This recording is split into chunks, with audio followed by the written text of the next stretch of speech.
In these moments after meditation, let yourself sit and witness the quality of your mind, your body, and heart. Feel your mind to be clear and bright, your body revitalized, recharged, vibrantly alive. Bring your awareness to your heart and feel it to be open.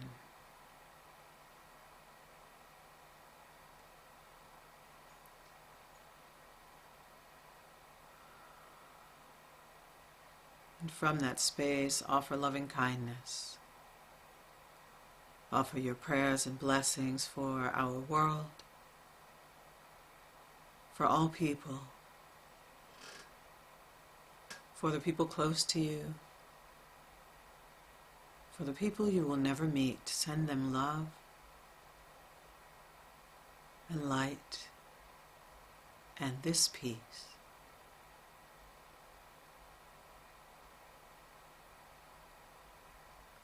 And let us strive to be beacons of love and light as we move through our day. Let our radiance shine through our eyes.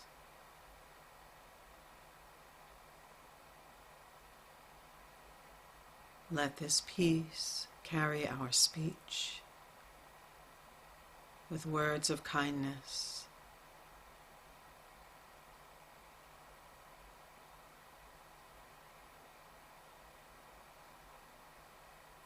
And let our actions be supportive of harmony in the world, between people,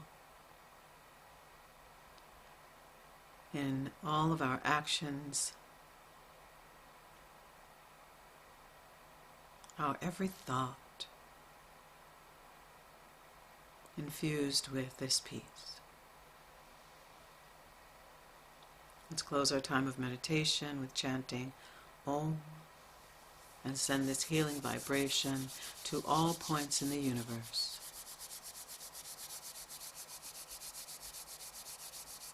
You may feel, when rubbing your hands together, energy in the palms of your hands. Let that support you in feeling your blessing go beyond you to bless all people.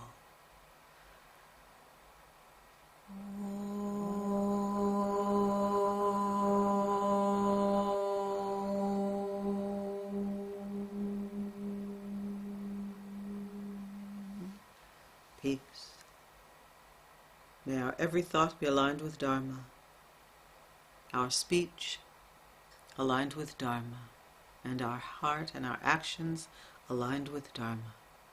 And so it is. Om Shanti, peace. Amen.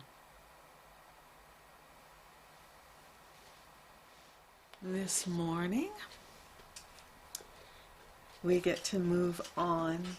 This is our next to last study in the Yoga Sutras. Isn't that timing great? It's right at the end of the year. Wonderful. We are on in Book 4, Sutras.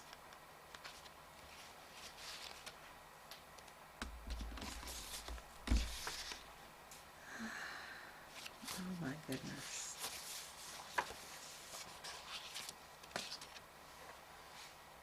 (29 through 32).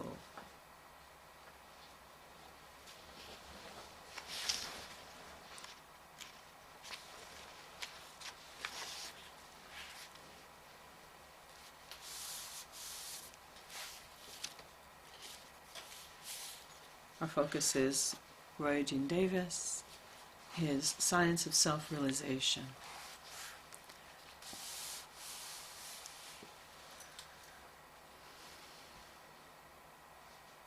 Sutra 29.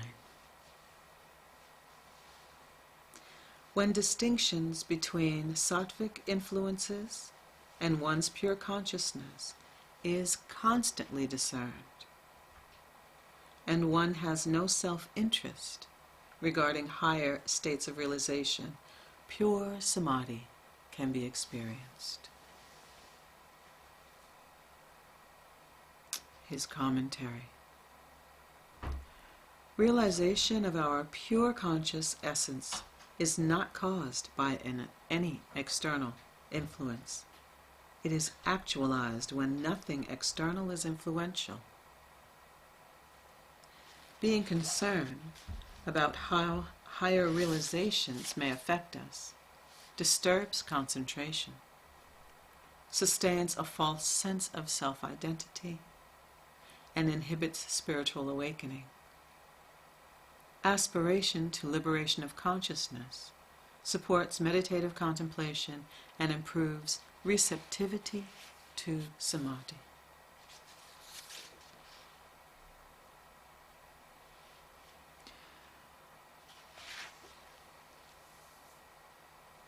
I'm going to read through these and then I'll say a little bit of something about each one. With the emergence of self-knowing, all karmic conditions cease to be influential. That's Sutra 30. With the emergence of self-knowing, all karmic conditions cease to be influential.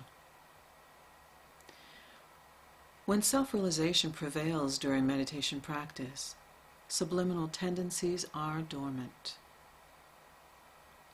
When self-realization is constant after meditation, troublesome subliminal tendencies are easily resisted, dissolved by superconscious influences, or discarded because of our higher understanding.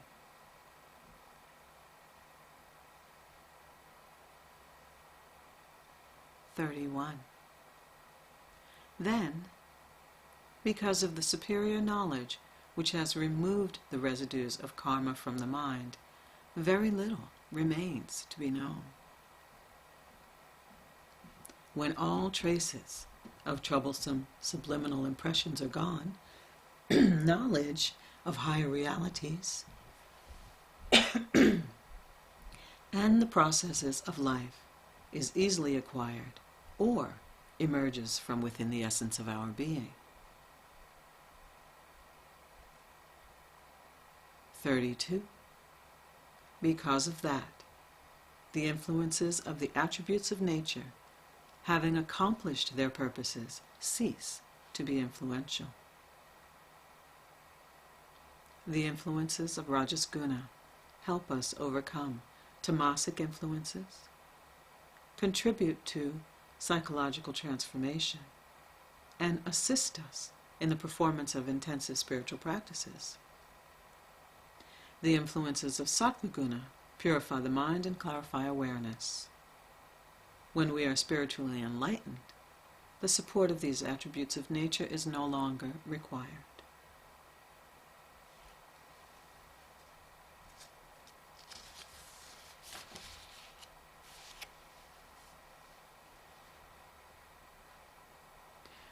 So this section is leading up to the goal of all of the practices, of all of the learning, which is full liberation of consciousness from any limitations, from any influences in nature, and residing in the essential self. So in Sutra 29, when distractions between sattvic influences and one's pure consciousness is constantly discerned, means when we are beyond even desiring to enjoy those pleasurable experiences of samadhi, where we feel the peace and we are in awareness of our essential nature, that is still a state of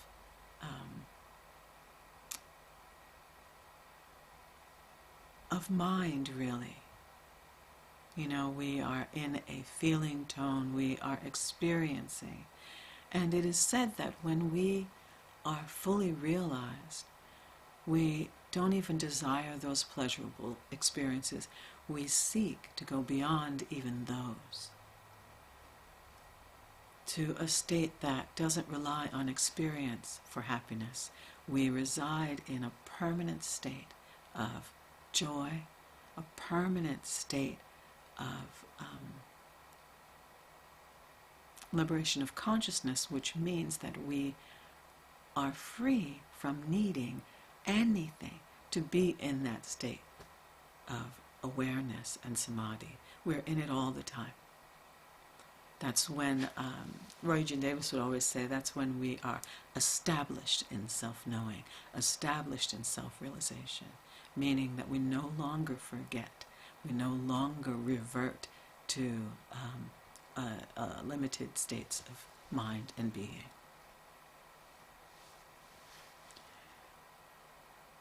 We have no self-interest regarding higher states of realization. What do you think that means? I think that having self-interest about higher states, and here Roy Eugene Davis says, being concerned about how higher realizations may affect us disturbs concentration. So I think of, will I be enlightened in this lifetime? How can I reach a higher state of awareness? What will it be like when I'm realized, fully realized? Those questions go away when we're fully realized, right? Those aspirations to be realized go away. We're just in it. And just like in our meditation practice, we're attempting to meditate until we're actually doing it. And then that whole conversation ends and we're just carried into the state of meditation. With the emergence of self-knowing, all karmic conditions cease to be influential. So basically they lose their power over us. We are beyond their influence. Think of those seeds of karma being burnt away till they are dust, blown away in the wind. Think of some scars, which are those troublesome subliminal influences that continue to pop up and trigger us, no longer triggering us. They are resolved.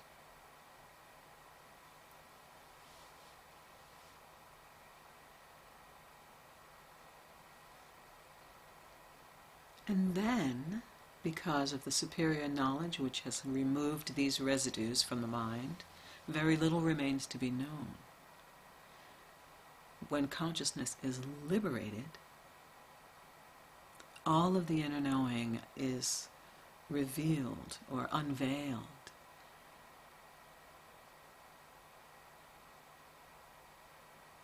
It means that we are in harmony or in oneness with all of creation, with spirit, and we don't seek to know it. It is known by us, revealed to us, the essence of life. It doesn't mean, well, it does mean. I was going to say it doesn't mean that, we know people's minds and, these powers are unveiled. Actually, it means we are not even influenced by wanting to know anything, because the knowingness is just there. There's no desire to know anything more than what is revealed from within.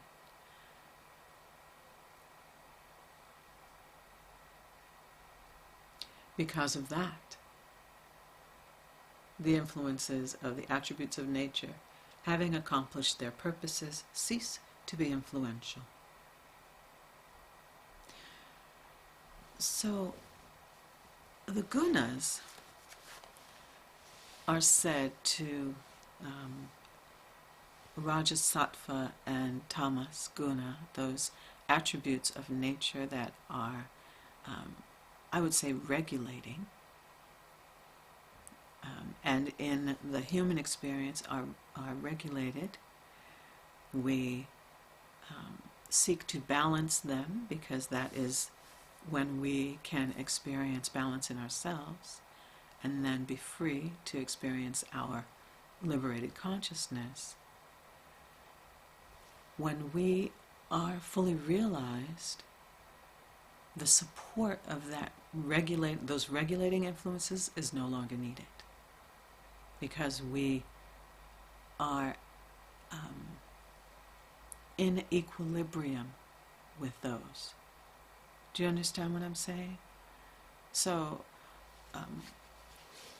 when we contemplate the gunas, like when we're witnessing them in a state of imbalance within us, if we have an overwhelming amount of tamas guna, which is the one that leads toward inertia, we feel weighted down, our mind is cloudy, we can't concentrate like that because there's just too much heaviness within us.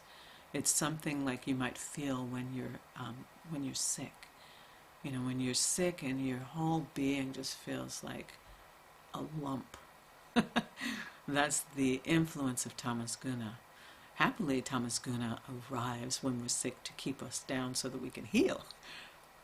But if you engage in activities or ingest foods that promote tamas guna, you will feel lethargic.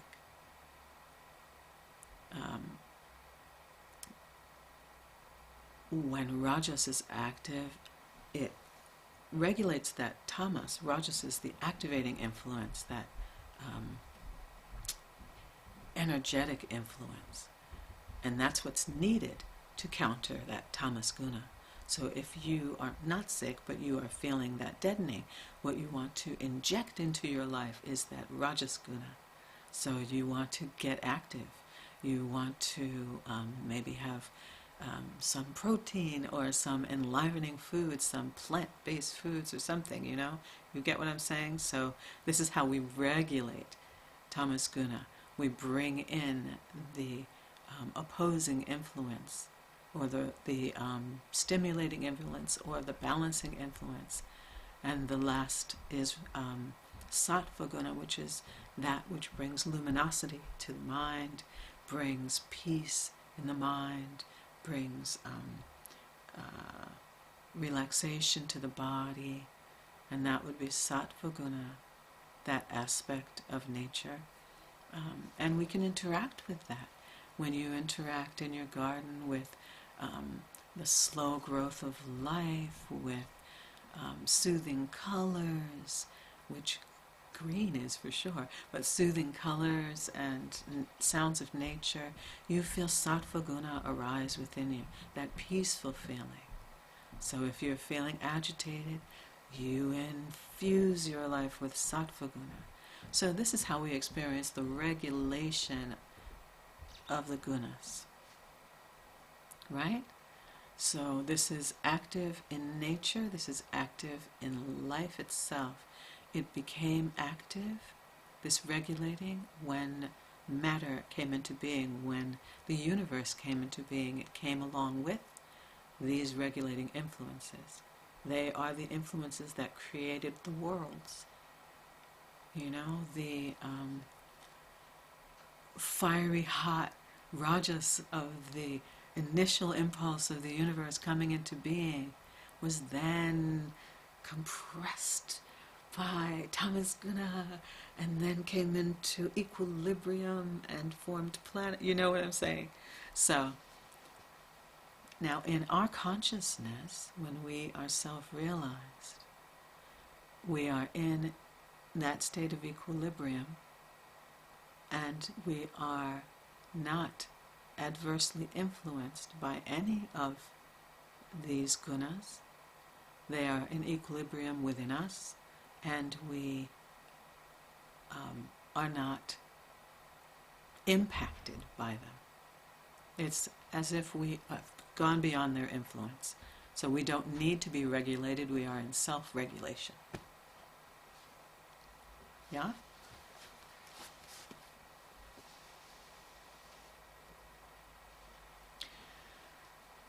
All right, I'm going to stop there and let you know that the next time we study together, we are going to complete this book and do 33 through 38 and complete the section on liberation of consciousness.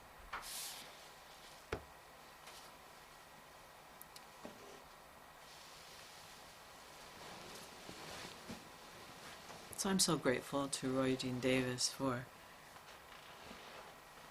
this work of his in compiling the sutras for us in a way that we can hear them, because as you know, they can feel dense and hard to understand, but he really supports us in being able to find our way in to at least a little bit of understanding. So I look forward to hearing from you.